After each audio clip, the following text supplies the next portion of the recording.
یہ جہاں شرک کرنے والے تھے، یاد ہوگا یہ سونے کا بچڑا بنا کے پوجنے والے کون تھے؟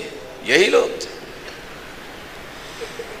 مشرکین مکہ تو پتھروں کی پوجا کرتے، ایک پتھر ملتا پہلے پتھر سے خوبصورت تو پہلے کو چھوڑ دیتے، دوسرے پہ سجدہ کرتے، اپنی ہی بکری کا دودھ دھو کے پتھر پہ ڈالتے، کہتے یہ ہمارا رب ہے۔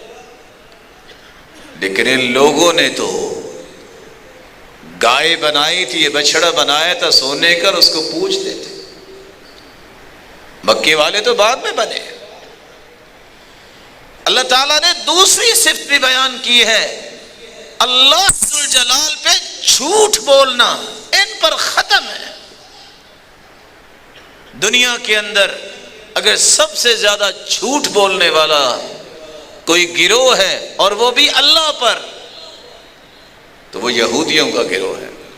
اس لیے اللہ ذوالجلال فرماتے ہیں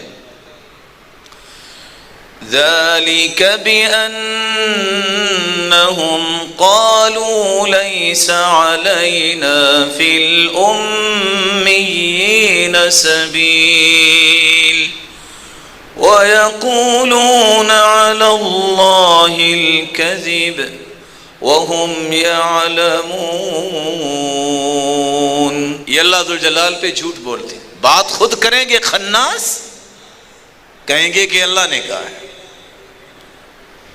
آج یہی روش مسلمانوں میں بھی آنے لگ گئی، فکری گماشتے موجود ہیں دنیا میں، بات اپنی کریں گے اور کہیں گے یہ شریعت کی بات ہے۔ یہودیوں کی اس صفت کو پسند کرنے والے ہم نوا بھی دنیا میں موجود ہیں۔